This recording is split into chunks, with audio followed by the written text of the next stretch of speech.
Hello, and welcome to the Magic of Calvin and Hobbes, a fan celebration. My name is Ryan, and I am a self-proclaimed Calvin and Hobbes superfan and expert. And my name is also Ryan, although most people call me Indy. Welcome to another episode, listeners. Today, we'll be talking about songs and poems in Calvin and Hobbes. Of course, before we do that, our usual disclaimer that we don't have the rights to any Calvin and Hobbes material. We don't own the comics or have any licenses, so we can't show any of these comics on our YouTube channel. But as always, we'll put a link to a blog post in the show notes so that you can find the dates of publication or the page numbers in the books so that if you have a Go Comics subscription or the books, you can look them up. And we'll definitely describe them so you can imagine them along with us. Absolutely. So before we get into it, we got a couple of emails that I think we should shout out here. So the first one is from Ian, who is my fellow Dino It All. And yeah, he says, "Hi guys, still enjoying the show. Keep up the great work." I think there was an additional superhero mention. So when we did our episode on Stupendous Man, we talked about mentions of Batman and we missed one. So we talked about quick to the bat facts, and we talked about getting more Batman junk, or getting Batman junk after he manages to get dinosaur stuff at the museum. So can you think of the other one?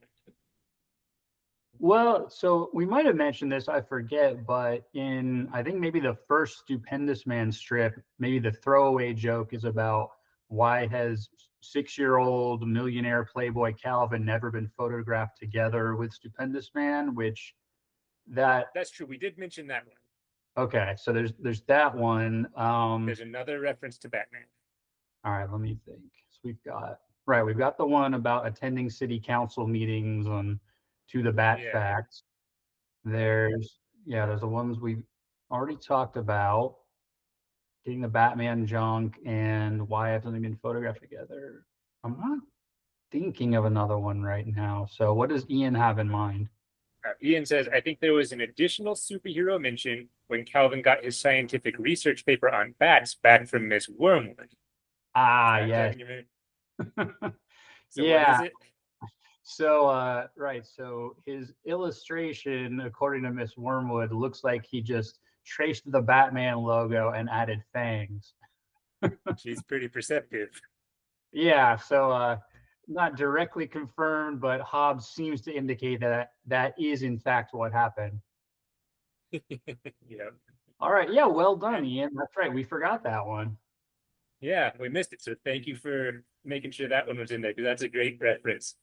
That Uh, is. also, We, he's, oh, sorry, go ahead. I was just going to say, so in an upcoming episode, we're actually going to talk about superheroes too. So we may revisit some of these.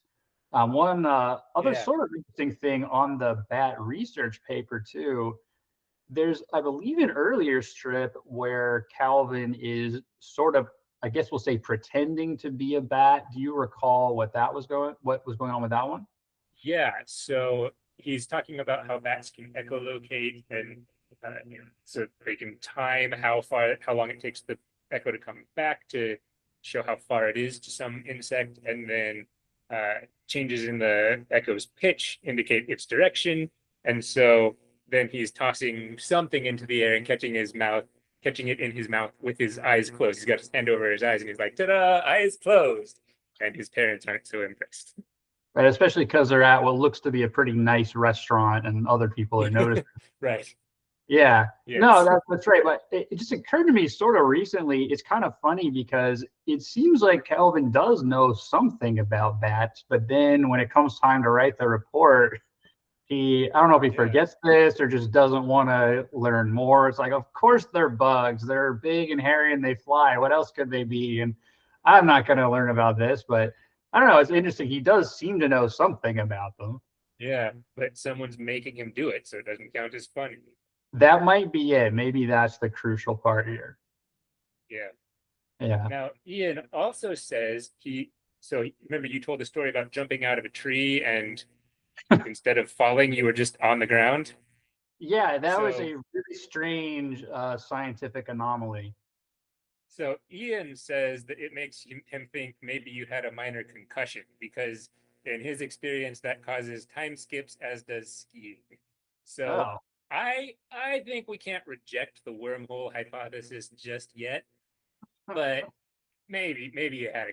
I guess that could be a more plausible explanation.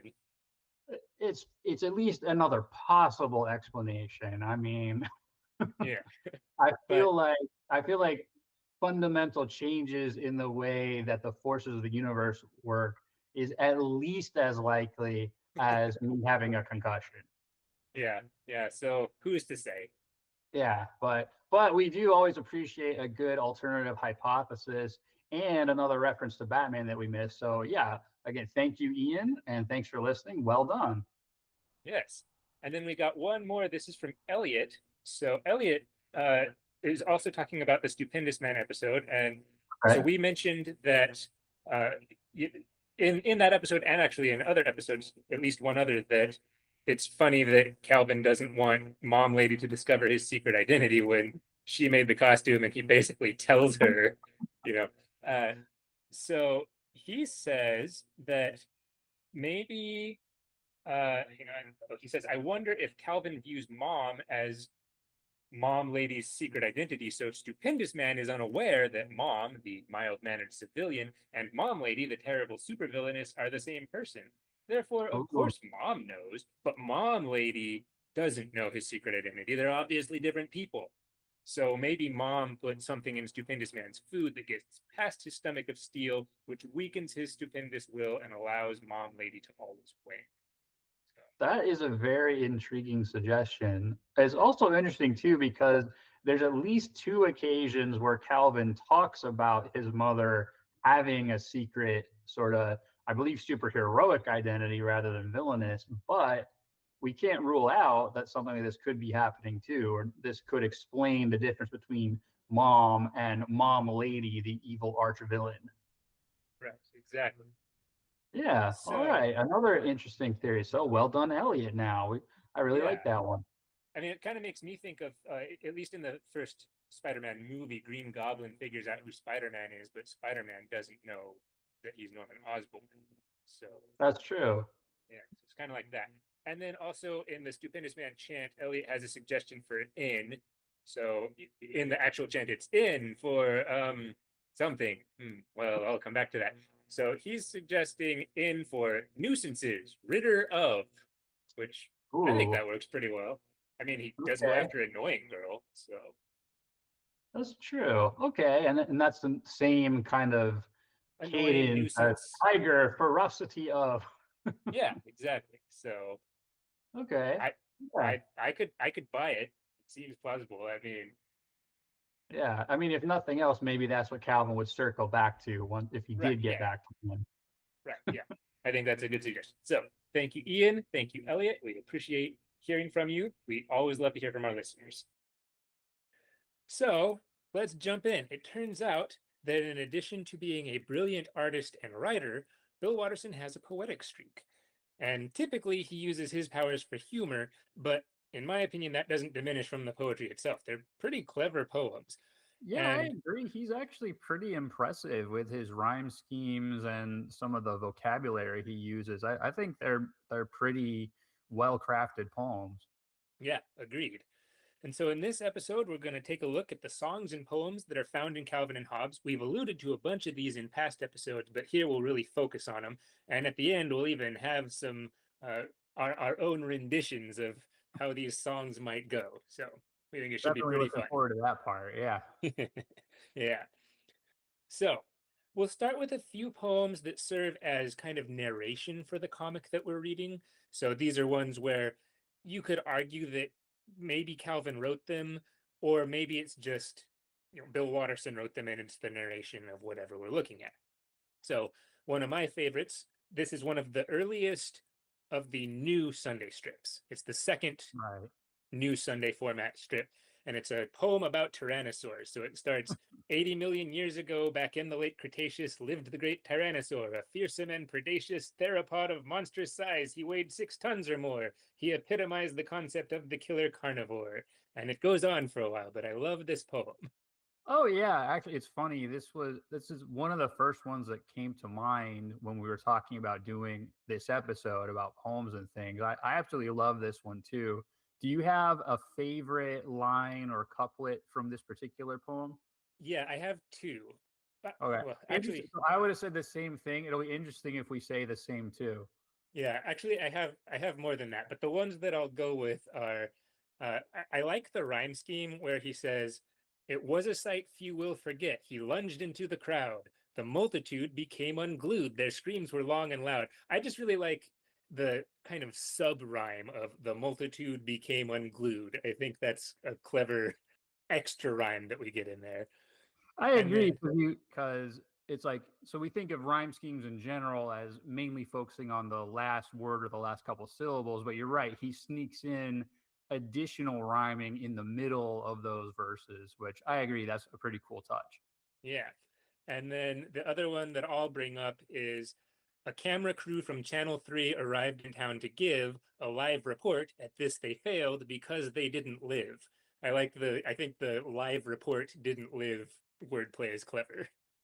I agree. So that was one of the two I was thinking of also about the live report and failing to give it. So that's one of my favorites in this. My other one I would say comes a little bit before that. It's Little Tim was on an errand with his brother Howard. They dawdled by the candy store and both boys were devoured.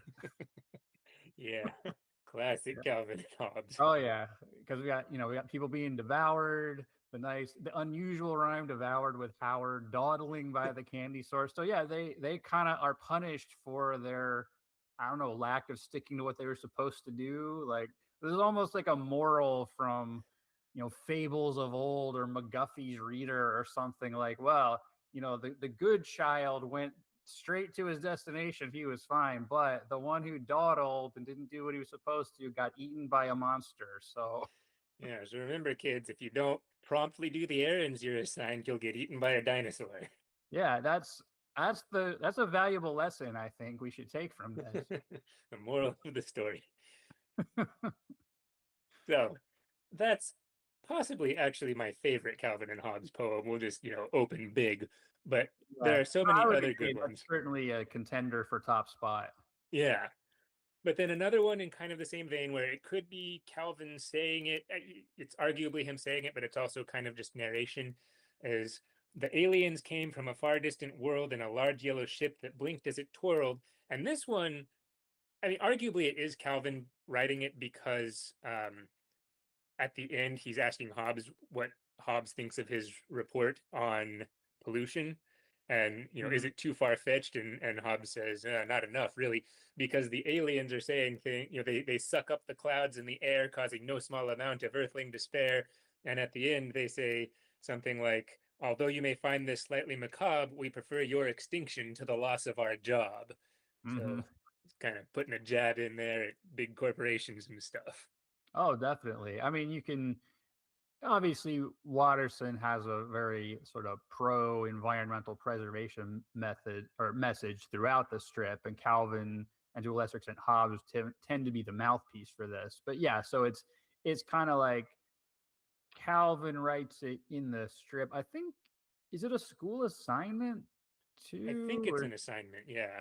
yeah. So, but obviously, I mean, I think it's fair to say this is Watterson's voice coming through pretty strongly, also. Yeah. Yeah. He has said that oftentimes he doesn't agree with Calvin, but I think in this case he does agree with Calvin. Yeah, I think this is the maybe the biggest topic in which Calvin really is speaking for Watterson. Yeah. Yeah, but again, also very clever rhymes. I mean, Yeah. The use of macabre. That's how I learned how to pronounce that. Or either that or you have to mispronounce it to make it rhyme because macabre is rhyming with our job. So yeah, but macabre is Macabre, I think. yes, So yeah, it you're looks like, pronouncing it right. But yeah, I mean, especially as a kid, you might be like macabre or something or yeah. macabre. Yeah, but that's what I was like, well, the only way this makes sense is if you pronounce that as macabre. So that's how I learned how to pronounce it. Yeah, hey, there you go. It's an educational comic strip, You can learn a lot reading Calvin and Hobbes. definitely. Yeah.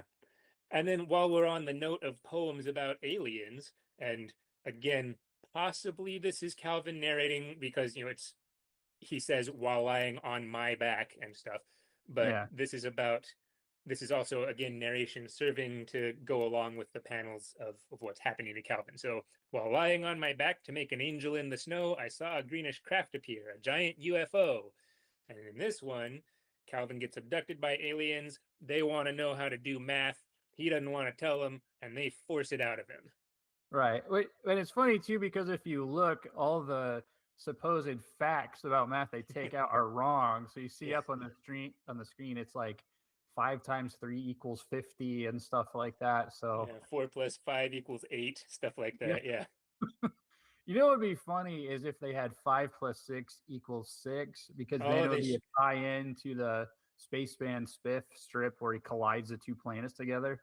yeah, that would have been awesome. I don't know which one of those came first, but yeah, Yeah, that I'm would not have sure been either, but yeah, that would have. I don't think that's the case, but that would have been funny if they did that yeah, too. nice little Easter egg in there.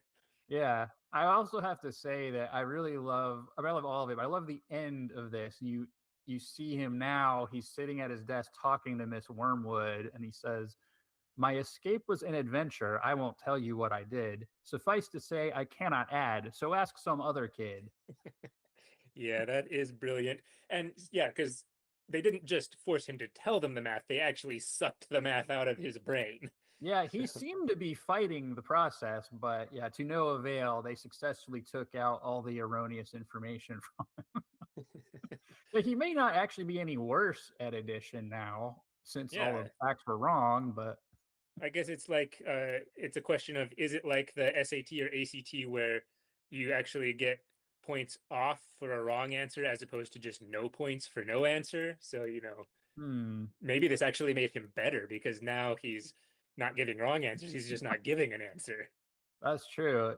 This is almost Socratic. So we had a philosophy in Calvin and Hobbes episode, but I mean, Socrates liked to talk about how being confused could actually be a good thing because this meant that you didn't wrongly believe that you knew things that you didn't really know. So Yeah, someone who's aware of their own ignorance, or at least isn't thinking they know what they don't know, is actually better off than someone who has false beliefs about their own knowledge. right. So really what's going on here is Calvin is being true to himself and Right. uh yeah, so And that's now he's in a much better place to improve and actually become better at math. I don't think that actually happens, I'm but sure that's what will happen. yeah. I think the other funny thing about this is, since we see it first, we see the illustration for the narration of the poem, but like I mentioned, then we snap back and we see he's at his desk talking to Miss Wormwood. I'm kind of imagining, like, did she ask him to do an assignment and then he just dropped this whole poem on her? Yeah, Because that would be amazing. yeah, it would. It's like, well, you failed math, but I'm giving you an A plus plus in English or something. Like, Right. Yeah. I mean, and that's part of why I go, okay, is this Calvin writing the poem or is it Bill Watterson's narrate? Like, yeah, did Calvin actually have this whole poem prepared or something or come up with it on the spot?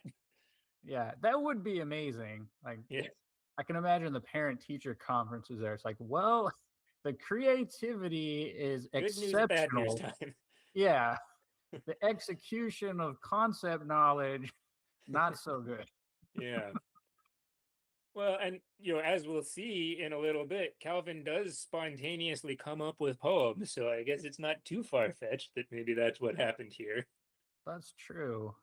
Yeah. I wonder what the other students would think about this too, because we get their reactions occasionally to things. So, like when Calvin is trying to be a dinosaur, but then he doesn't realize he's snarling in class. He tries to pass it off as sinus congestion, or Yep. running in a stupendous man, like we talked about recently. And then, of course, the shocked, incredulous expressions there. But if he did this, it's like, what is going on with this kid? Is he some kind of just, I don't know. I thought he was a moron, but maybe he's a genius. What's happening? Yep. And as long as we're on the topic of great poems about weird, hideous creatures, the other one that comes to mind that's this one again you could kind of argue is Calvin saying it, but it's also definitely the narration is A Nauseous Mhm. Nocturne. So this is bonus material in the essential Calvin and Hobbes. It's a fairly long poem and quite impressive. We've talked about this in the episode on the books, episode 6, but it's worth rehashing that Watterson wrote this almost Edgar Allan Poe-esque poem, except funny, and it's about a monster coming to get Calvin at night. And so we won't say the whole thing because it's long, but I want to give you a few parts, a few of my favorite parts, and Indy, you can throw any of yours in as well. So, first of all, it starts another night deprived of slumber, hours passing without number. My eyes trace round the room. I lay, dripping sweat, and now quite certain that tonight the final curtain drops upon my short life's precious play. Which is, It really does sound Poe-like. I mean, I'm yeah, very The Raven vibes from this one. absolutely. But that first part feels kind of serious. There's something really bad is going to happen, and it stays that way for a little while. And then eventually we get to, this isn't the only part like this, but one of my favorite parts. After mom and dad have discovered Calvin's demise, dad will look at mom and say, "Too bad he had to go that way." And mom will look at dad and nod assent. Mom will add, "Still, it's fitting that as he was this world quitting, he should leave another mess before he went." And the illustration is mom carrying this mop and bucket with this exasperated look on her face that she has to clean up Calvin's bones. Yeah, I love that. Like, so that's the maternal reaction. It's like, well, now I've got to clean one more thing. Huh. One last mess. Yeah. Well, he couldn't even die without causing me more. Yeah. And then one of the other lines I like is as Calvin is thinking about all this and the monster is approaching, he turns to Hobbes and he says, "As speedily my end approaches, I bid a final buenas noches to my best friend here in all the world, gently snoring, whiskers seeming to sniff at smells. He must be dreaming. He lies snuggled in the blankets curled." And then Calvin realizes and he says, "Hey, wake up, you stupid cretin. You gonna sleep while I get eaten?" And that line just every time it gets me. It's so brilliant. It really is. And in fact, that's the main one that I've always remembered from when I read this as a kid. Because I remember reading this, like I checked it out from my school library in junior high. And then so to this day, like that's the main part I've always remembered. Hey, wake up, you stupid cretin. You gonna sleep while I get eaten? So yeah, that one always stood out to me. I vividly remember as a kid reading that particular part. Yeah. By the way, I I have an application of this poem to school. When I was in fourth or fifth grade, we had homework assignments that were kind of free form. Like, you know, today, for Monday's homework, you have to do English. For Tuesday, you have to do math, whatever. But it was like not completely free, but you get to pick to some extent what you do. Oh, that's And kind so of I cool. think, yeah, and I think one of them was either memorize a poem or just like you get to pick whatever. But anyway, I chose to memorize a nauseous nocturne for my Very homework nice. assignment. So I don't still have all of it, but I've got a lot of it still in my head. Yeah, no, that's very cool. Yeah, So we both have the school connection with that one. yeah, Yeah, I would say also on this one in particular, it's notable in that it depicts the monster as being scared of Hobbes. So Hobbes does in fact wake up, and then the monster sort of thinks twice and gets frightened. It's like, oh, the monster didn't realize that the tiger was there to protect Calvin. And I think this is kind of interesting too, because this is, I think, the only time this happens in the strip. It's at least with regard to monsters. Like we have other times where Calvin and Hobbes are either both afraid or maybe they talk about teaming up to try to fight the monster. But this is the only one I recall where it's specifically, oh, the monsters were gonna get me, but thank goodness Hobbes is here. He'll protect me. yeah. Although there's another case where Hobbes doesn't protect Calvin so well. You know which one I'm thinking of? Oh yeah, for sure. It's like, oh hey Tiger, we'll give you some salmon if you push the kid over the bed. Yeah. Is the salmon fresh? Hobbes, don't listen to him. Hang on, I've Hey, checked. Yeah, it's fresh. yes. Yeah, I'd like to think that Hobbes like wouldn't actually have gone through with it, but yeah, that one does stand out a little bit too as the sort of opposite counterpart of this one. Yeah, and I love it. Oh yeah, that may be Hobbes's more feline side coming out, right? Because the Well, sort of I guess I'll call it a stereotype, but it's like the cats don't really care if you live or die as long as they get fed or something. I don't know Right. whether Well, that's true or not, but and in the poem, the monster doesn't tempt Hobbes with salmon. He's just like, "Oh, there's a tiger. I better get out of here." So, yeah, that's true. Uh, I also will note that in this poem, we learn another good word, defenestration. So at the end, the monster in his consternation demonstrates defenestration and runs and runs and runs and runs away. When I was a kid, I didn't know what that meant. I thought it was just like defense. But Okay. Indy, can you enlighten our audience? What does defenestration mean? Yeah, so defenestration means being thrown out a window. Yeah, So the root verb is defenestrate. So yeah, if you want to defenestrate someone, that means you throw them out the window. I guess in this case, the monster throws itself out the window. But Yeah, that seems first of right. all, how crazy that there's a specific word for that.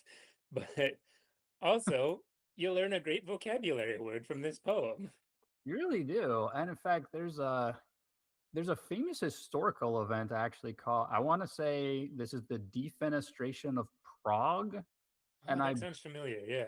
Yeah. I believe like there were ambassadors to, gosh, I forget all the details, but basically these ambassadors from Prague came to speak to this ruler, and the ruler was not only not pleased, he was, let's say, not very polite. So he had his guards throw them out the window. I believe the guards were saved because they landed on like soft trash or something below it somehow. So they were, miraculously, I don't think they died. But yeah, so there's That's good. actually, yeah, it's a historical event that is named by defenestration. So I think that's a fun fact too. Yeah. And in an almost equally important historical parallel, we get defenestration in The Emperor's New Groove.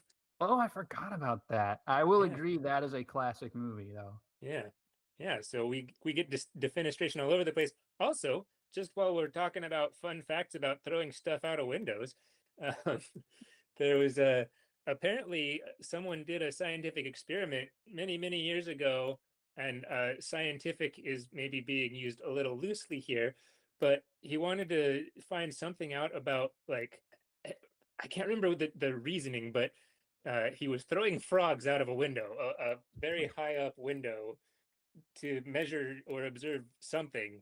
Huh, And poor apparently, frog. these frogs were small enough that they couldn't get to a high enough terminal velocity for it to have any negative effect on them, other than maybe being a little scared. But this was Huh. back in the days before scientists worried about things like ethics. So, Yeah, apparently. I'm feeling kind of sorry for the frogs now. yeah, but thankfully, these frogs were small enough that it doesn't matter how high you drop them from, you can't hurt them, apparently. Okay, they're super frogs. Yeah, so fun fact there. Yeah. Wow. Yeah, so we're learning about science and defenestration, all kinds of things. Science asterisk.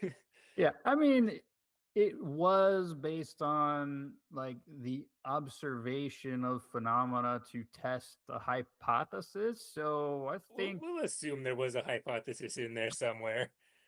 that's true. I guess it's like, what happens if I do this? I guess that's science-y. It's adjacent, kind of. Yeah. Yeah, proto science, we'll say. All right. Yeah, I'll take it. So we've discussed poems that talk about that are kind of in the vein of narration of whatever's happening in this strip, whether Calvin wrote them or not. But Narration of defenestration. nice. Yeah. Thank you. But Which then, was oration about narration about defenestration. oh my goodness. I think my brain just exploded. Congratulations. Wow. Thank you, listeners. I'll be here all week. I feel like you've been practicing for this or something, but Believe it or not, no, that was impromptu. your whole life has been building up to this moment. That's But right. Might actually believe that though, motivationally at least. But. yeah, but those are longer poems. On a shorter scale, there are some illustrated poems at the beginning of Calvin and Hobbes that might be considered narration. At the beginning of the indispensable Calvin and Hobbes, that might be considered narration of something. So each one is kind of like a single panel, and we see something that's going on that's being described by the poem. So one of them actually isn't even really about Calvin. It's maybe more about Bill Watterson himself, I would argue. So it goes, I made a big decision a little while ago. I don't remember what it was, which probably goes to show that many times a simple choice can prove to be essential, even though at first it might appear inconsequential. And in my favorite line, I must have been distracted when I left my house because, left or right, I'm sure I went. I wonder which it was. Anyway, I never veered, I walked in that direction, utterly absorbed, it seems, in quiet introspection. For no reason I can think of, I have wandered far astray, and that is how I got to where I find myself today. And I feel like that's about Bill Watterson. And the illustration is like a mesa or a plateau, some sort of American Southwest looking painting, which kind of makes sense if this is about Watterson because during the strip's run, he moved to the American Southwest. So I think it's about him. And so now maybe Arizona is on the way to the grocery store. Yeah, maybe. Although he lived in New Mexico, so he would have to cross the border. But it could be. It could be. That's true. We do have very good grocery stores in Arizona, so you might want to go from New Mexico to Arizona for the higher quality produce. I don't know. This is Yeah. probably implausible, but Maybe it was worth the trip. Yeah. yes, hey, that could be a that could be a nice slogan for a store or something. Whatever. It's worth the trip. There you go. All right. Yeah. Well, if So we on a ever more serious note, I guess, like I feel like this might sound weird. It almost gives me kind of Jim Croce vibes. I'm Like not familiar. the folk singer, I don't know. So I'm not exactly sure why, but it has this it's a very pensive kind of poem, Mm. pensive, introspective, the sort of clever, almost sort of self-deprecating in a weird way kind of thing. It's like maybe self-deprecating is not quite the right word, but the idea, like especially that one line. So I must have been distracted when I left my house because left or right, I'm sure I went. I wonder which it was. I just get this really sort of folksy, sort of whimsical thing where, well, I'm not exactly sure what I'm doing, but it made sense at the time, and I'm sort of being driven along by nature or the world somehow. I don't Okay. know. It's Yeah, well, I agree with that. I'm not familiar with the artist, but I get what you're saying, and then I get that vibe too. yeah. So I don't know. It's just something that kind of struck me off the top of my head here. Yeah. And then in that same set of poems at the beginning of the indispensable Calvin and Hobbes, there are a few other lines that I enjoy. And again, if you want to throw any out, there's one poem that he's talking about how he doesn't want to go with mom and dad wherever they're taking him, and at the end he says, "Mom and dad can make the rules and certain things forbid, but I can make them wish that they had never had a kid." And the illustration is Calvin like holding on to a chair or something while they're trying to drag him out the door. Which happens more than once in the strip. Yes, it does. I also have to say that this seems to have worked, at least to some degree. So I can think of at least two strips like this. So there's a very early one where Calvin, we don't see what happens. He has done something that requires like hundreds of dollars to fix or something. Mm-hmm. And then the parents are kind of, oh, that kid, blah, blah, blah. And then the mom says, well, you're not sorry we had Calvin, are you? And he's like, well, I forget Are exactly how you? it, yeah, are you? And then it ends with dad saying, like, all I know is I offered to buy us a dachshund, but no, you said, Yeah. Well, and your mom is like, well, I asked first. yeah, that's right. She's cagey about it. Like, Yeah. yeah. And then there's another one later where this is just Calvin talking to Hobbes. I believe it's about his Saturday morning rituals. He's Mm-hmm. like, well, I get up as early as I can and I eat 3 bowls of chocolate frosted sugar bombs and then watch cartoons all morning. Then I'm hyperactive and incoherent the whole day. And Hobbes says, well, did it work? No brothers or sisters so far. Yep. And well, and then there's another one where Calvin asks if he can actually, kind of in juxtaposition to that, he asks if he could have a little brother, and his mom says, "Oh, you want someone to play with? No, I want someone small that I could beat up." And then you see Dad on the phone saying, "Listen, dear, can we talk about that operation some other time?" So, That's true. So yeah, there's maybe a surprising number of references to Calvin preventing any other siblings from being conceived or born. Yeah. And then moving along with other poems in this set, the other one that comes to my mind, the last poem in the set, Calvin is talking about it's the end of the day, he's in bed. My tiger is here making Z's. He's furry and hot, he takes up a lot of the bed, and he's hogging the breeze. And I feel like Bill Watterson does this a lot. There's a particular thing I like about this rhyme scheme. He's furry and hot, he takes up a lot. That's the rhyme, hot and lot. But that's not the end of the phrase. He's furry and hot, he takes up a lot of the bed. So he like the rhyme doesn't come at the end of the sentence. And that's an interesting thing that Watterson does sometimes that I kind of like. Yeah, well, and it's kind of similar to what we were saying about the dinosaur poem we started with too. It's a similar kind of clever, complex rhyme scheme like we get in there too, where you have sort of the mid verse rhymes and the end verse rhymes. Yeah.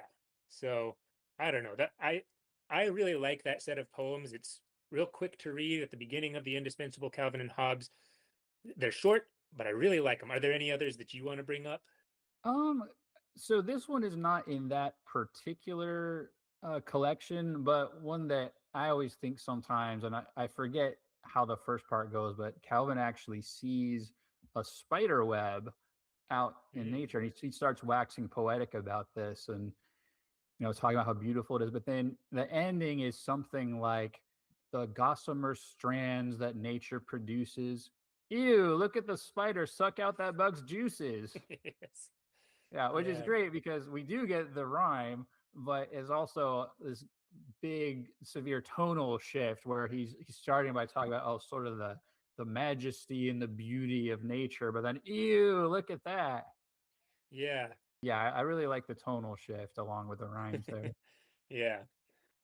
All right. So there are kind of some of our narrative poems, some long ones and some shorter ones. But then there are ones that are definitely Calvin that wrote the poem. Right. So So in the strip, we see him composing them even. exactly. So for instance, there's one that he titles A Quandary, which is about becoming a clam. It's something like, Mom once said she loves me just the way I am, so I wonder what would happen if I became a clam. uh, the end is like an oversized hors d'oeuvre. Would Mom still have the nerve? And then his commentary on that is, good poetry gives me goosebumps.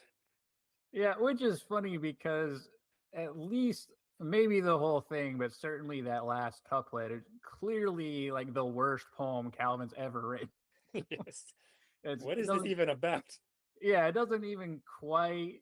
I mean, the rhythm is a little bit off. It technically rhymes, but it feels forced. And it's like, so that's obviously part of the joke. I mean, Yeah. he was writing a bad poem. Most of the poems, like we were saying, are really good, but yeah, this was kind of funny and standing out for the opposite reason. Yeah, exactly. And then actually, almost on the opposite note, there's a poem that he writes that, I mean, he doesn't take it very far, but it just goes, how many boards would the Mongols hoard if the Mongol hordes got bored? And then he crumples up the paper and throws it away. I actually kind of like that.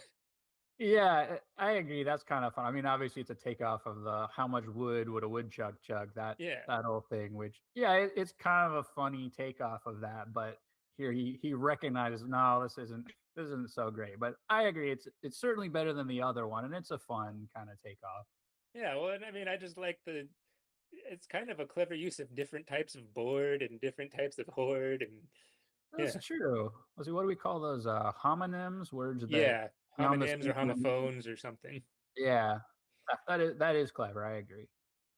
And then there's the poem that he wrote for his story that we've talked about before, the dad who lived to regret being mean to his kid. Barney's dad was really bad, so Barney hatched a plan. When his dad said eat your peas, Barney shouted no and ran. And so Barney's dad winds up in the cellar with every bite eating mice and gruel. With every Right. bite for 50 years, he was sorry he'd been cruel. The end. Yeah, you know how some stories have morals? I get it. I get it.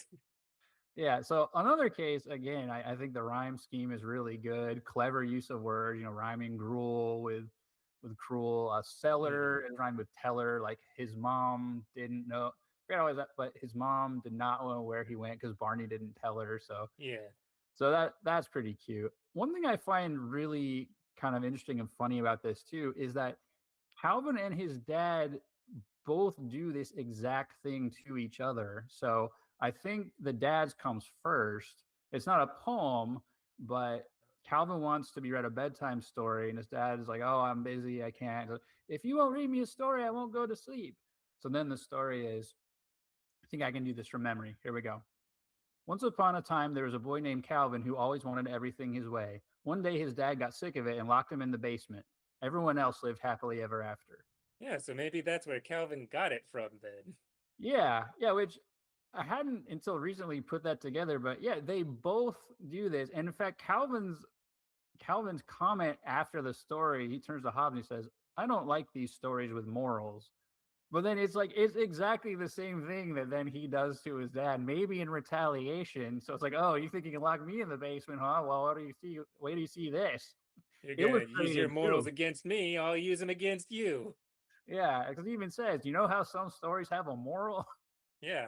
Well, and later we see a strip where Calvin says, Dad harasses me with his morals, so I harass him with mine. So, That's yeah, true. Yeah, so that's yeah, I had never really thought of that until very recently. Like they both do that to each other. That's funny. yeah. They give as good as they get. Yeah. And then another poem, this one may have been co authored by both Calvin and Hobbes, but there's one that, again, is definitely written by them, and it's the one for the pernicious poem place in Calvin Ball. Yes. And this is another one that's pretty easy to recite from memory. So I believe it goes like this. This is a poem. Please do as you're told. And this is a bucket of water, ice cold. Please take this bucket and dump it on me. Don't hesitate. Do it ASAP. Yep. And then Susie stands there for a second and then grins. And then Calvin is walking back to Hobbes soaking wet. Yeah. Which, while Calvin is standing there looking kind of fearful and pleading with his expression, but of course, Yep. no, Susie does not waste the opportunity. You said, please do as I'm told. That's true. I will say though, like, I think this, I think this shows Susie is not necessarily the paragon of innocence and virtue she's sometimes portrayed as, right? Like I Oh, mentioned definitely before, not. how it's bad if Calvin throws snowballs at Susie, but Susie does sometimes take the aggressor role with that. And then here it's like, well, she could like be the bigger person and not do it. No, I won't do that, but No, that might be no, less I fun. absolutely will do that. Yes. Oh, well, if you insist, yeah. Who am I to Yeah. disobey a poem? Yeah, I mean, if you had just said it in prose, that would have been a different story. But if you bring it to me as poetry, well, That's true. That does show more effort. that's true. Yeah. Yeah. I But also like that they call it the pernicious poem place too. yeah. And do you remember what Hobbes is in while Calvin was in the pernicious poem place, or I guess immediately after Calvin was done with the pernicious poem place? I believe it's a bag flag zone, That's correct. He's in a bag flag zone, so he's jumping in a bag while carrying a flag. which does sound kind of fun, actually. Yeah. I mean, well, Hobbes specifically says, "We, this is a bag flag zone," so he seems to be having fun. Yeah. And actually, we know that flags will feature in other ways in Calvin Ball, which we'll talk about in a little bit. Yeah. So stay tuned. But perhaps Calvin's favorite topic for poems is, in fact, his best friend Hobbes. Hobbes himself. Yeah. So there are several strips where Calvin observes Hobbes sleeping and recites some poem about it, apparently made up on the spot. And usually the poem is about tigers being lazy or something like that. And Watterson said that of this type of strip, that when he watched his cats sleep, poems would spring to mind, and that that's where these come from.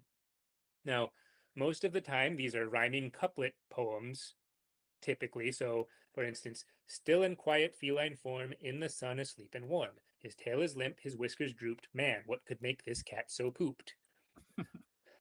Or, my tiger lies here so still and so flat. A question arises when glancing thereat. Is he asleep? To be perfectly frank, he looks more as if he were creamed by a tank. So these are Or, more good examples of where the ending kind of gets more lowbrow than the rest of it, which makes it funnier, honestly. yeah. I also like Uh, the use of thereat. That's yeah, that's a that's sort of, pretty good yeah. line. There's one that starts, Tiger sprawling in the sun, fast asleep, his day is done. Lying here, 'twas warmth he sought. The sun has made his tummy hot. One sad fact he overlooked, his brain is now completely cooked. That's right. I think there's another one that has kind of a similar line too, because it's like whenever part of him gets hot, he turns to warm the part Hmm. that's not. Something like that. Yeah, that's in the Christmas Eve poem. Okay. Hobson hisses Yeah, from that's the fire whistle with the bells in choir. My tiger is now fast asleep on his back and dreaming deep. When the fire makes him hot, he turns to warm whatever's not. yeah. Which is a Uh, very cat thing to do, just kind of lay for around near sure. a heat source. Now, the poems that we've said up to this point all kind of make fun of Hobbes. They don't all do that. For instance, there's one that makes Hobbes very happy. It goes, my tiger is deep in somnolent sleep, dreaming of chases remembered. His keen eyes are glinting. He dreams of a sprinting sambar who will soon be dismembered. And Hobbes lets out this big sigh and just goes back to sleep. So he probably was dreaming about that. Yep, I will say, I'm not, I was going to say as a kid, I'm not even sure now. What is a sambar exactly? Is that like a gazelle type of thing? Or, that is a good question. I don't know the answer. Let's see if we can find out. all right. Remember, if no one makes you find out, it counts as fun.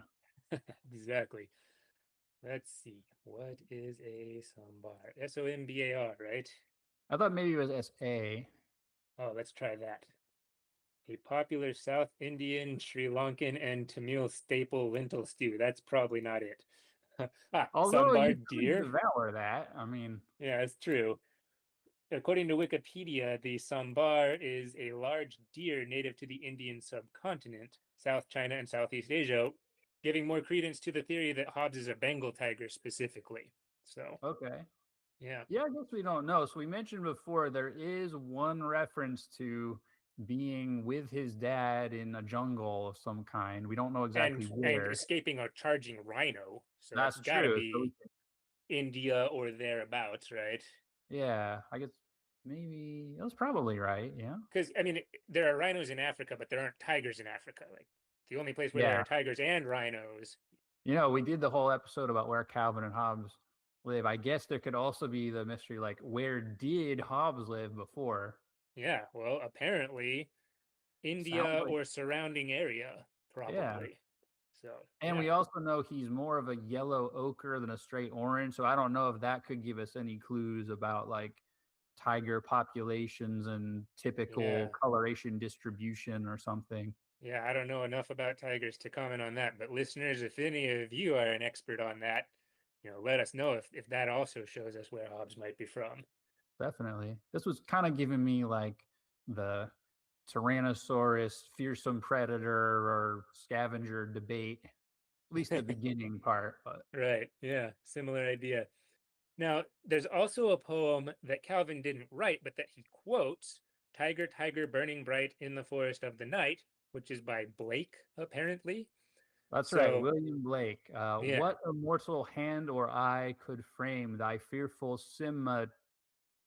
That tree. always bugged me. Yeah, symmetry. And he spells it Yeah. with a Y too, Tyger. Huh. Well, But I've lost some respect for the poem now. I know, right? I mean, it's. I'm sure it counts as a great poem, but yeah, as a kid reading this, it's always like, but, but that's symmetry, not symmetry. What's happening? Yeah. So But Calvin then, kind of has this sort of reaction too, right? Because he's yeah, like, wow, I guess the tiger must have been on fire or what? Maybe his tail got hit by lightning or something. Flammable flammable feline. What felines. a strange topic for a poem. And then Hobbes just goes, some things don't deserve the thought people give them. That's true. Although, funnily enough, for Calvin to say what a strange topic for a poem, given all the poems that he's composed, even about felines and weird things about them, that's kind of an ironic thing for him to say. Setting them on fire is just a bridge too far. That's true. I mean, if Yeah, it was lightning, it could be an accident. that's true. That's true. And then so those are all kind of the couplet, paired couplet types of poems. There are a couple of other forms that Calvin uses. One of them is an alliterative haiku. twitching tufted tail, a toasty tawny tummy, a tired tiger. An alliterative haiku by Calvin. Yeah, so pretty I think he impressive actually. actually. Oh yeah, it is. I was gonna say. I think he actually bows after giving it too. He does, and Hobbes is just kind of unimpressed with that one. He doesn't, attack Calvin over it or anything. He's just like, what was the point of that? But I think maybe my favorite poem about Hobbes sleeping is one that has a slightly different rhyme scheme. And it goes like this. My tiger, it seems, is running round nude. This fur coat must have made him perspire. It lies on the floor. Should this be construed as a permanent change of attire? Perhaps he considered its colors passé, or maybe it fit him too snug. Will he want it back? Should I put it away, or use it right here as a rug? So, another rhyme scheme. It's a little more complex than the other ones, which is part of what I like about it. I also like the implication that what we're seeing is just Hobbes's fur coat, and Hobbes himself is out nude somewhere. Yeah, which is something Calvin likes to do sometimes when he gets That's hot. true. So he's just thinking that's the logical thing to do. Yeah, there's also a strip, not a poem one, where he sees Hobbes kind of draped over the side of the armchair, I think, and he says, well, "I think tigers are technically classified as liquids." Yes. Yeah, so we get a similar kind of thing. It's like, well, this can't be all of Hobbes. This is just a flopped fur on the Yeah. floor. More Although Hobbes alliteration. does explain why tigers need to lie in the sun. You remember the reason for that? Oh, that's right. Their tummies are solar cells, Yeah, exactly. which So, probably is true since an actual tiger has told us that. I mean, yeah, how can you dispute that? Hobbes would know. Yeah, who are you going to believe? Some silly writer or a real tiger? Exactly. And then one time, Calvin sings a song that the lyrics are his own. It's clearly to the tune of Doggy in the Window. So it goes like this. How much is that tiger in the window? The one who does nothing but sleep. We'll spread him out flat in the rec room and have a new rug if he's cheap.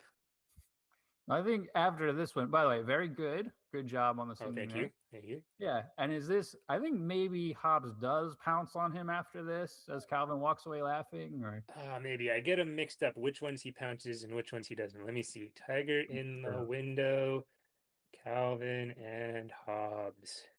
Let's see. Yes. So we don't, yeah, the last frame is you see Calvin's shoes and Hobbes's tail going out of the frame. Right. That's what I was thinking. Yeah, because he does the song, the parody song, then he walks away laughing, but then yeah, he gets his, I don't know if comeuppance is the right word, but Yeah. the retribution maybe. And Yeah. again, another reference to just using Hobbes's fur as a rug, I guess. Yeah. Well, I mean, because yeah, Hobbes is just laying there. He's basically a rug. So Yeah. yeah. A liquid So rug. that sounds kind of gross. I guess you could have like a plastic bag that Oh, like had a water bed, but a rug. yeah, but yeah, I'm not sure this is a great idea, but that might be how that would work. Well, honestly, I'm not sure water beds were a great idea, but That's true. I did I did kind of enjoy sleeping on one as a kid, like when we were at a trip and staying at relatives' house or something like that. It was Oh like yeah, as a kid, I thought they were awesome, but I sure wouldn't want one now. yeah, I'm You not gotta, sure whether I would now, but probably not. It's been so long I can't really remember. you gotta take care of them, and the thing about water is stuff can grow in it. Oh, okay. I have decided I do not want a waterbed. Yep. Thank you for Hey, helping me come to that decision. you got it. I'm here for you. We just cancel that order now.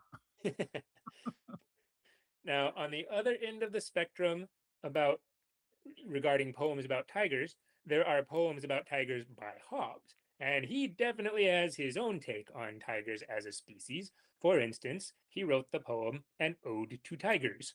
A zebra's stripes are lacking hues, so they don't compare to you know whose. Orange, black, and white is what to wear. It's haute couture for those who dare. It's camouflage and stylish too. Yes, tigers look the best. It's true. Yeah, which is so hilarious because it's so evocative of just Hobbes's personality in general and the superiority of tigers to basically everything else. and the pretty good rhyme scheme, although the rhythm's a little bit jaggedy. I guess that's a very technical term, but yeah, I I love believe the so. idea. Look that up in your textbooks on poetry. Yeah, I'm sure it's there. It's like Yeah. probably within the first few pages, most likely. Yeah. How not to write jaggedy poems. I think that's one of the Yeah, chapter titles. that should be a chapter title. Yeah.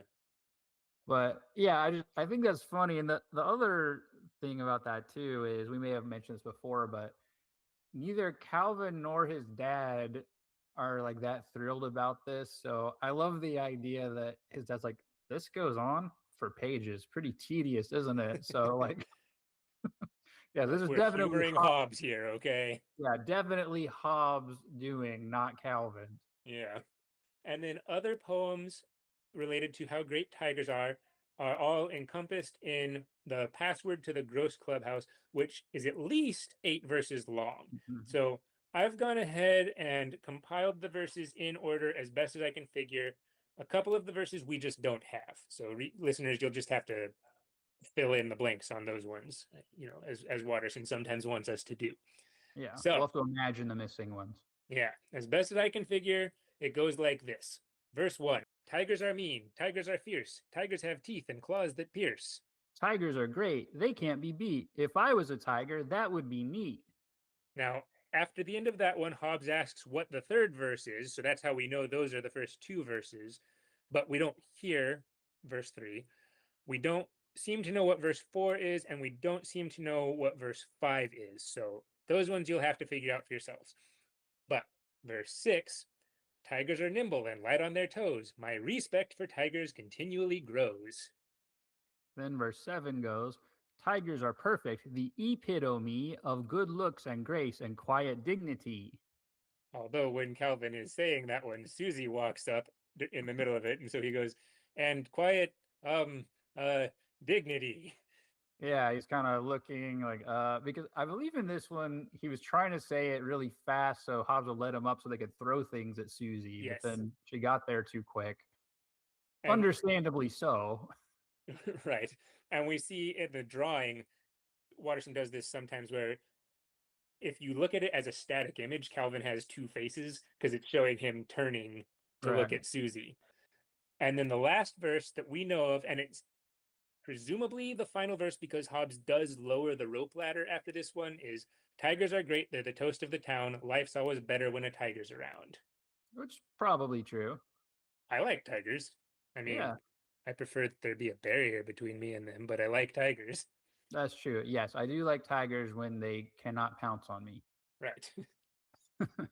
By the way, speaking of the one where Susie walked up too soon for Calvin to get up and throw things at him, do you remember what she says to him? I believe this is the one where she says, I was going to ask you to play house, but I think you'd be a weird example for our children. Exactly. Yep. So I guess, well, I guess if he was up there and threw stuff at her, that probably would have gotten her to go away too. So either way, Calvin was saved from having to play house with Susie. But Yeah. So whatever you got to do to make it work, I guess, huh, Calvin? that's true. They do play house at least once, or at least Susie explains how to play house to him. Do you remember the explanation? It's something like, first I'll come home from work, then you'll come home from work. We'll gripe about our jobs and argue over whose turn it is to microwave dinner. That's right. Yeah. But there's also one where they seem to be playing house, where she brings home their baby who is a rabbit. So Our baby's a rabbit? How come we have to have a rabbit? he's not a rabbit, he's a little boy. We'll call him Jeffrey, okay? Just pretend he's a boy. No, this is idiotic. I refuse. Oh, man. I love that one too. And listeners, you may remember, but this is another example where Watterson draws a style at first in a strip of the old like soap opera type of comics where it's the sort of hyper realistic. I mean, still cartoons, but like the very realistic people and the exaggerated expressions like Mary Worth or Rex Parker MD. I think that was one, but Yeah. I always get a big kick out of those. But yeah, that's an example of those. Yeah, I love that kind. So going back to tigers, I guess. So I remember what we were talking about. Yeah. Yeah. So back to tigers and poems about them. there's something that I think is kind of interesting here. And so, not necessarily in poems, but we'll see Calvin from time to time talk about himself being pretty great. Like, so Right. Calvin, how much of this is genuine and how much of is performative is maybe up for debate, but he'll at least like, oh, I'm so great. I'm the greatest person ever. Or, all of evolution was designed to produce me. So The I'm the acme of purpose. evolution. Yeah, I'm the purpose of all billions of years of the universe's existence, that kind of thing. Now But I'm here and history is vindicated. yes. Yeah, and then I think, yeah, doesn't Hobbes say, now what will you do that you're here? And then I think he just watches cartoons or something, right? Right. Yeah. Oh, you wascoey wabbit. That's right. But yeah, so Calvin will from time to time talk about himself being great, but he really vacillates on his opinion of sort of humans in general, right? So Right. sometimes, especially when it comes to sort of pollution or just people being jerks, he'll talk about, he'll a very negative view of people. And there's a few times where he'll say, like, oh, now man can triumph over nature. So it's this kind of, humanistic, yay, our species perspective. Right. But Hobbes, on the other hand, almost never, maybe never, praises himself specifically, except it's always in the framework of tigers are amazing and great. And as one, therefore I am great too. But it's not like, oh, Hobbes is distinct from other things. No, I am a representative of this superior type of being. Right. He doesn't seem to think himself better than other tigers. He is a tiger and therefore better than anyone who's not a tiger. Right. And so I think it's an interesting difference between Calvin and Hobbes on this dimension. And it also puts me in mind of another fictional tiger who is similar. Can you think of who that is? Well, if I had to take a guess just off the top of my head, I'll go with Tigger because he has a whole song about the wonderful thing about Tiggers. That's right. So it's not, so there is that. With Tigger, it's not always talking about like being better or whatever, but yeah, so it's usually with Tigger not I this or I that's like, oh, Tigger's this and Tigger that, even though he's the only one, as we find out from the song. So, Right. it's the wonderful thing about Tiggers. And then he'll say, like, oh, well, I discovered Tiggers don't like honey, that kind of thing. So I don't know. I just wonder, maybe this is kind of a typical sort of personality trait for fictional tigers to think of yourself in group terms or Okay. Yeah. Interesting. yeah, I'm not sure how many other fictional tigers we could use as examples. There's Tony the tiger, although that was mostly about eating frosted flakes, so I'm not Yeah, he sure seems to that's a think good example. frosted flakes are great more than he thinks tigers are great. Yeah. I guess eating frosted flakes can make you great too, because it gives you the fuel you need to go out and do your best on the field or something. Yes, as we all know, frosted flakes are highly nutritious. Well, they're part of this nutritious, balanced breakfast. Yeah, and it shows a guy eating 12 grapefruits and a dozen bran muffins. Yeah, probably frosted flakes are in fact more nutritious than chocolate frosted sugar bombs. Well, yes.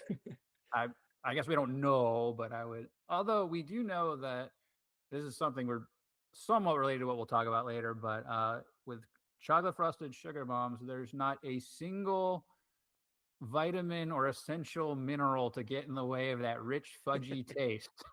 Yes. Love it. Yeah. So I guess that is specifically not nutritious. Yeah, no, chocolate frosted sugar bombs are pretty much the worst I think we've established, but Yeah. um, Although what's even worse than those? the ones with marshmallow bits. Yeah, presumably because Calvin's mom won't buy those for him. Right. Now, we've been talking about we were talking about the verses to get into the gross clubhouse. So, coming back to that a little bit, the club itself also has some poetry and songs. For example, club meetings always start with a sort of chant extolling the club leaders. So now, for your listening pleasure, allow us to perform the chant for you. Attention, all rise. This meeting of gross is now called to order by the great grandiose dictator for life, the ruler supreme, the fearless, the brave, the held high in esteem, Calvin the bold. Yes, stand up and hail his humbleness now. May his wisdom prevail. 3 cheers for first Tiger and El Presidente. Hobbes, the delight of all cognoscenti. He's savvy, he has a prodigious IQ, and lots of panache, as all tigers do. In his fancy chapeau, he's a leader with taste. May his orders be heeded and his views be embraced. This is such a great club. You can tell this is a great club by the way we start our meetings. Which, honestly, that is pretty good. And It again, is. impressive rhyme schemes there and vocabulary. Yeah, I mean, it is pretty good. Now, listeners, this is the part that I don't know if you've all been waiting for, but we sure have. They Definitely. also have a club anthem, and this one is clearly a song. And it also apparently has a soprano part sung by Calvin, but only until what? Only until my voice changes. And a Wait. not soprano part sung by Hobbes. Oh, sorry, go ahead. I was going to say this comes from an argument. So Hobbes wants to sing the anthem at the beginning of the meeting, but Calvin says, no, we sing that at the end, right here on the agenda. And then, Hobbes starts singing it later. They get in a fight about this, and Hobbes says, well, if you're so important, how come you sing the soprano part of our anthem? That's only until my voice changes. Yes. Which So- I also love the idea that in Calvin's mind, he'll probably be like 16 or 17 years old, but still engrossed now Yes. with a deeper voice, not having to sing the soprano part of the anthem. But we're still going to sing about, how slimy girls are and excluding them. Well, when Calvin asks Susie, if you're a girl, honestly, what would make you go on? Susie says, the thought of a jerk like you begging one of us for a date when you're 17. And Calvin says, ha, not me, gross. So clearly, Yeah, well, I mean, so what do you think if we just make a prediction? Who do you think is right here, Susie or Calvin? Susie. Yeah, I do too. I mean, it's obvious that Calvin's good side has a crush on Susie, so I have to assume he's going to grow out of his gross clubness eventually. Well, he would if he ever grew up. Yeah, I Yeah. mean, hypothetically, when he would grow up. Right, exactly. So there's the soprano part, and there's also the not soprano part sung by Hobbes, bass, maybe, I don't know. But there's no definite tune, so we thought it'd be fun if each of us performed our own rendition of this anthem, and then in a little bit we'll perform some other songs as well, as it sounds in our heads. And That's right. so to make it fun, neither of us has heard the other's rendition yet. We went ahead and pre-recorded these so that we won't influence each other. Right. We wanted to make absolutely sure it was just first reaction and we were surprised to hear, which I've personally been really looking forward to this. I think this is a really fun thing we're doing. Yeah, me too. So let's go ahead and listen to, why don't we go ahead and listen to your rendition of the Gross Anthem?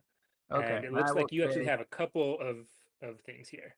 Right. So I did this depending on how we wanted to do it. So because, like you said, we know that there's different parts to this. Technically, we only see Hobbes singing it in the strip, but on the presumption that usually they sing together, I did record it with 2 parts, but I also have each part individually.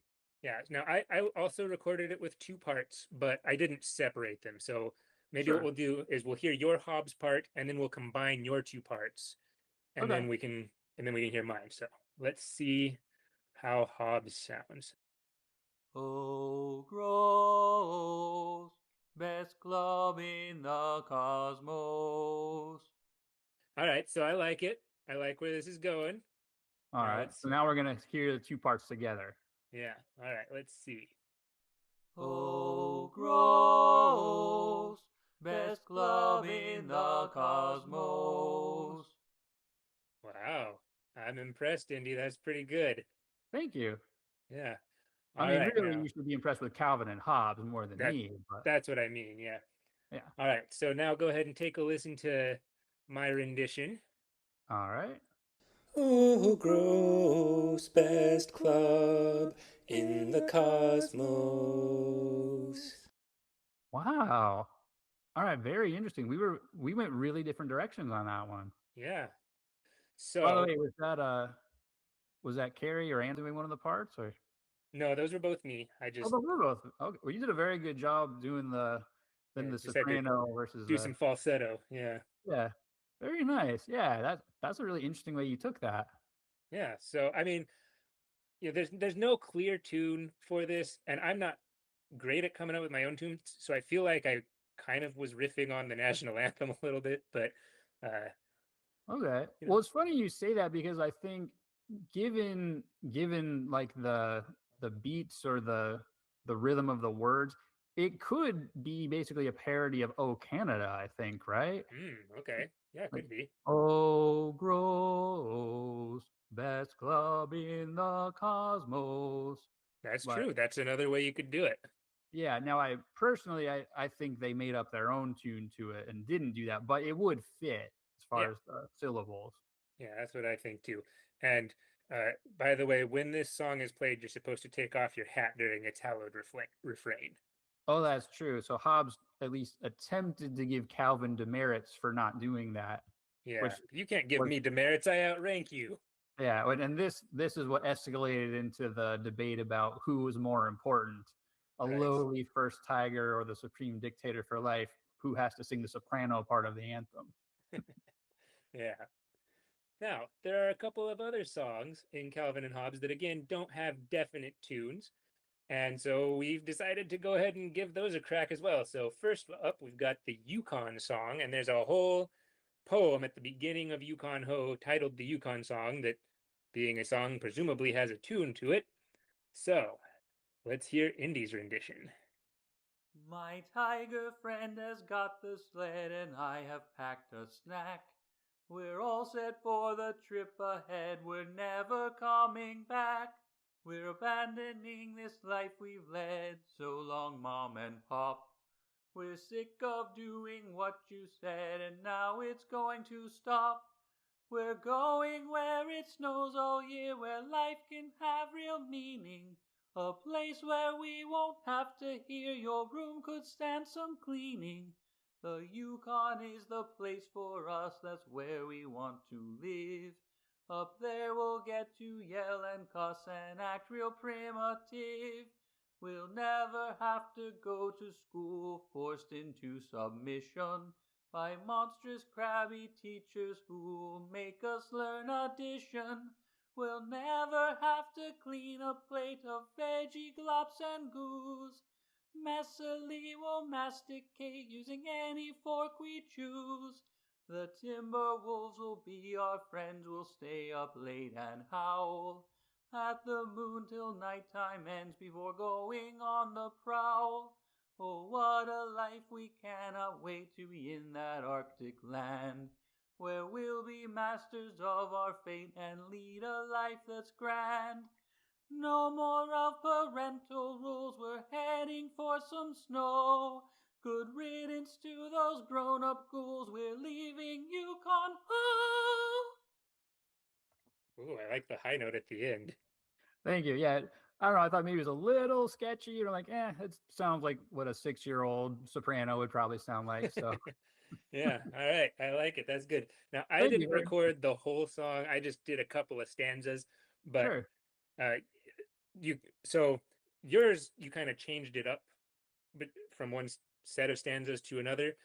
In my head it's the same for every stanza. So for my Okay. version you could just basically import the tune to all of them. Sure, that makes sense. Yeah, I think we both then had the idea that it was. I mean, obviously they're kind of marching along, so it's in mine too. It did repeat, like it did switch up, but it was still kind of a Yeah, loop. But yeah, right. all right. But yeah, listeners, let's hear Ryan's version now. The Yukon is the place for us, that's where we want to live. Up there we'll get to yell and cuss and act real primitive. No more parental rules, we're heading for some snow. Good riddance to those grown up ghouls, we're leaving Yukon Ho. Very nice. So, I like that. Yeah, yeah, very. I mean, they both. I think they both have similar vibes, even though the tunes we came up with are different. yeah, I think we kind of went in the same general direction, just different notes, basically. Yeah. Like Yeah. I know there's just two of them, Calvin and Hobbes, but you can kind of imagine a whole troop of kids, maybe Mm-hmm. marching along through the forest and chanting, singing either one of them. So very like da da da da da da da da. You can see kind of the footsteps syncopated with it. So Yeah, I mean, I think I was kind of riffing again on another song with the military marching. I don't know, but I've been told. So yeah, No, yeah, I really like that, which that fits thematically really well too. Right. Yeah. All right. So there's the Yukon song for you. Now, in another story arc, we've got Calvin walking around with a cardboard panel and the middle is cut out, so it's a TV screen. So he has a show starring himself. And that show Exactly. has a theme song. Which, and before we play these, this is sort of a prediction.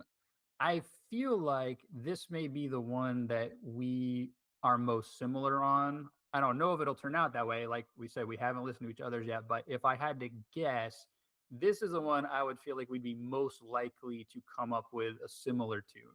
All right. I don't We'll know if see. you think that too, or if you had a prediction in mind, but I could see it. I don't know. I mean, I've had this one, I've had the tune in my head for many years.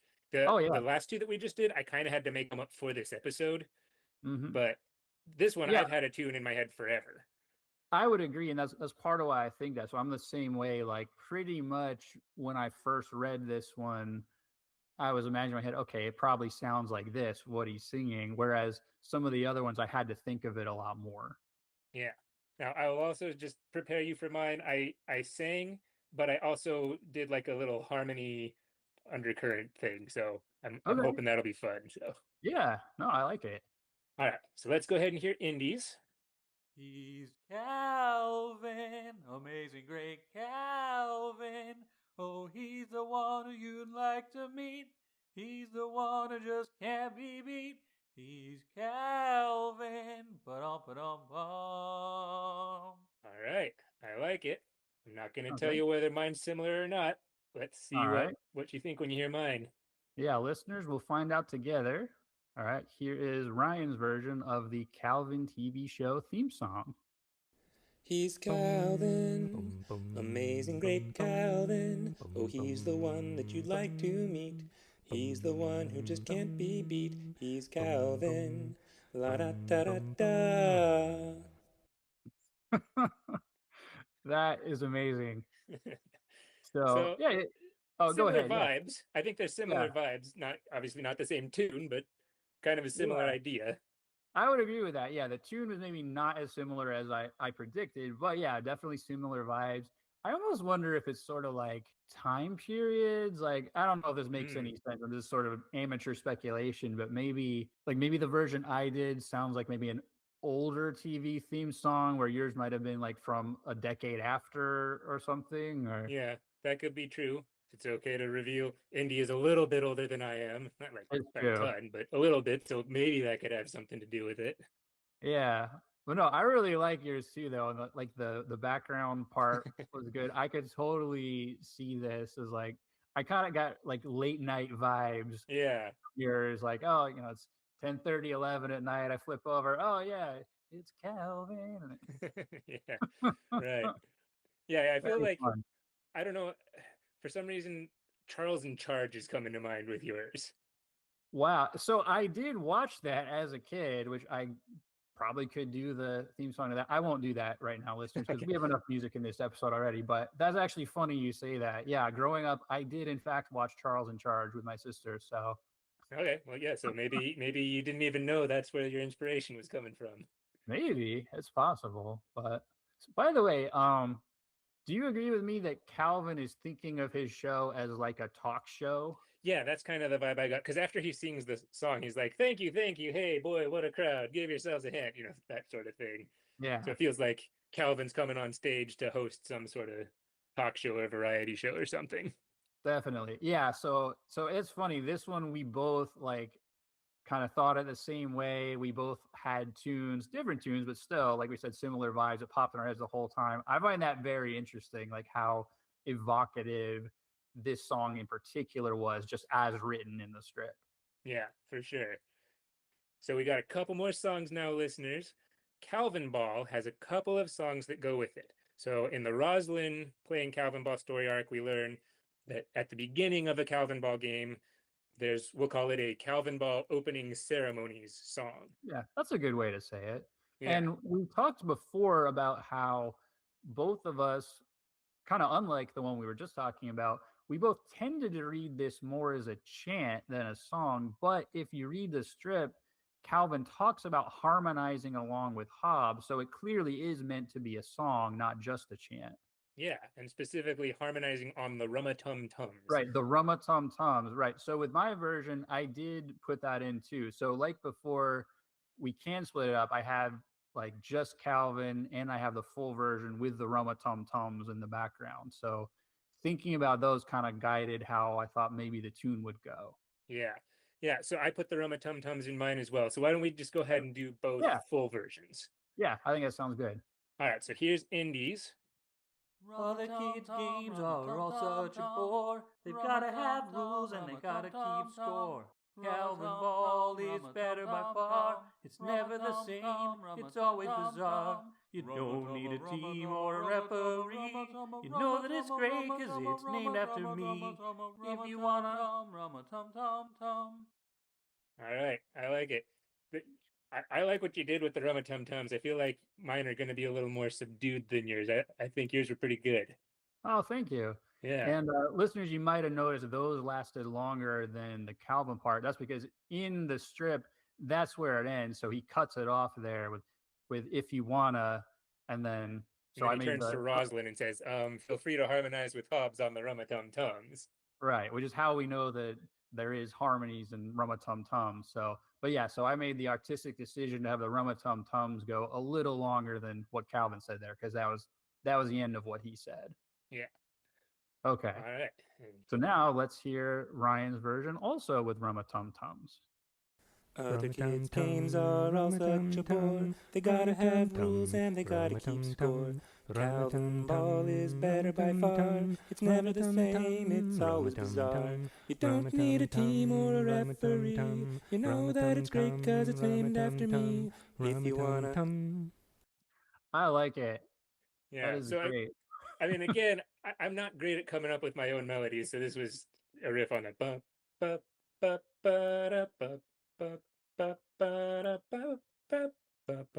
You know, but yeah, no, I think that actually works really well. I mean, and it is a sporting event, so yeah, it's true. It's true. Maybe that's what got me thinking of it.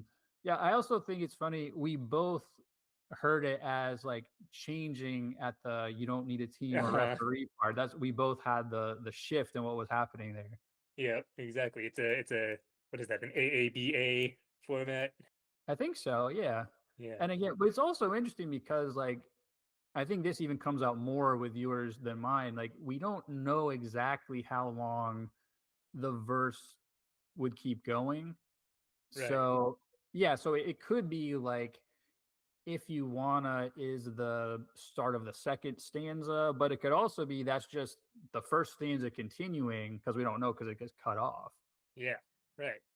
So, yeah, I feel like yours, I got the impression it was more like that was continuing, whereas mine, it was more like that would be the second stanza. I don't know if that's how you're yeah, in my head, it was like, if you want to something, something, this is going to end that stanza. Okay. If you want to have a lot of fun, something, something, something, like, da da da da da da da, you know, and that's the end of that I could verse. definitely see that, yeah. Yeah, so interesting. So again, some variations and some similarities in our interpretations there. Yeah. All right, I'm enjoying this so far. We got one more song for you.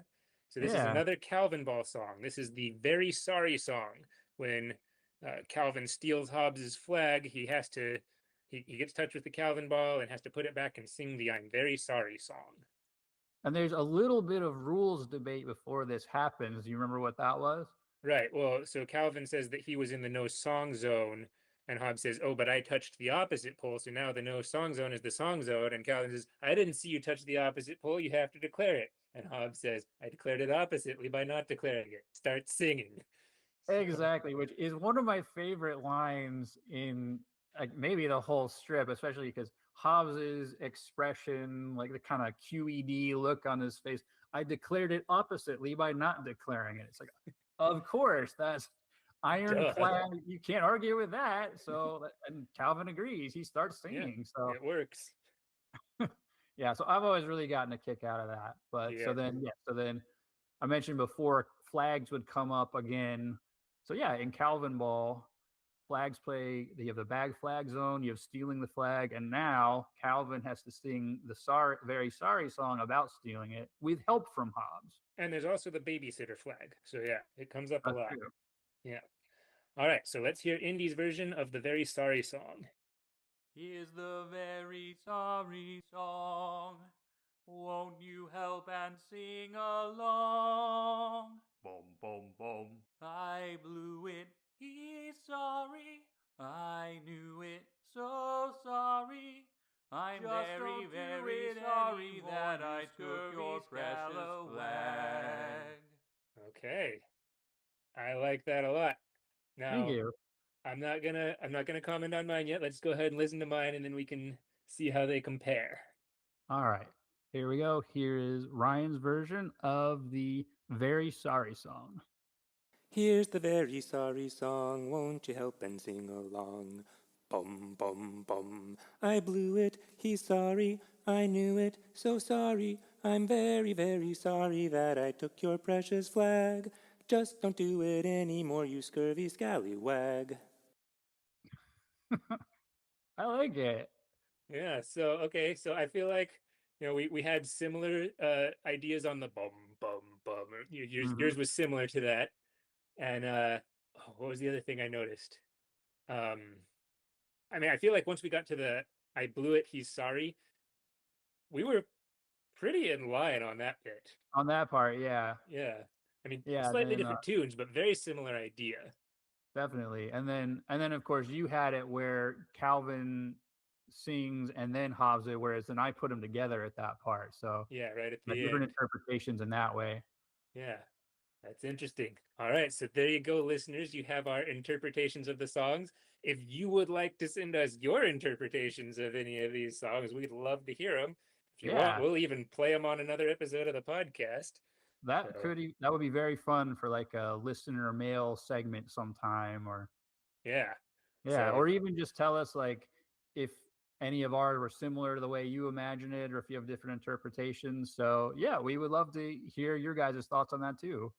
yeah. So, but I'll just say I enjoyed Indies. I like that we came up. I was wondering how similar we're going to be, and I like that we came up with different ideas that Yeah. make a lot of sense. Yeah, I agree too. It's fun that we both had some like different interpretations of it, but also the elements that were similar even when the tune was different. I think that's pretty interesting in how we interpreted those. Yeah, All right, so absolutely. here's a Well, question. Which one of these was your favorite to do? I'll phrase it that way. Well, I think musically it was most fun to do the TV show theme song. I feel like I had the most fun just coming up with how I was going to do that tune. Okay. I like the very sorry song a lot, and that's another one that I've had the tune in my head for years. Okay. So, but yeah, what Yeah. about you? Yeah, so I agree the TV one was fun for similar reasons, like because that for so long I've had that one kind of running through my head when I read this strip. I think once I figured out how I wanted to do the Rumma Tum Tums, I really enjoyed the Calvin Ball one. That was pretty fun to put together. So yeah, maybe a tie between those two for me. I enjoyed all of it a lot though. So I had a blast like thinking of what I was gonna do and then hearing your version. So yeah, I really had a good time with this. Yeah. And listeners, we hope that you had a great time too. Again, if you want to email us your renditions of the songs, we'd love to hear them, or anything else that you'd like to tell us about. And if you want to do that, you can email us at magicandh@proton.me. That's MAGICCANDH@proton.me. And as always, there will be a link for that in the show notes that you can just click. And yeah, we'd love to hear from you. And as we always say, this is a completely free podcast and there's no ads. So this is all about just having fun together, celebrating this trip and our imagination along with Calvin's imagination. So we would love to hear from you. Yeah, come along, imagine with us, and let's go exploring. You've been listening to The Magic of Calvin and Hobbes, a fan celebration. We'll be releasing 40 episodes all throughout the year, from November 18th, 2025 to November 18th, 2026, to celebrate the 40th anniversary. Our intro and outro music is Tchaikovsky's 1812 Overture, referenced in the Calvin and Hobbes strip published on October 8, 1986. This rendition was performed by the Skidmore College Orchestra and made available under a Creative Commons license on museopen.com. We hope you'll join us next episode for more fun.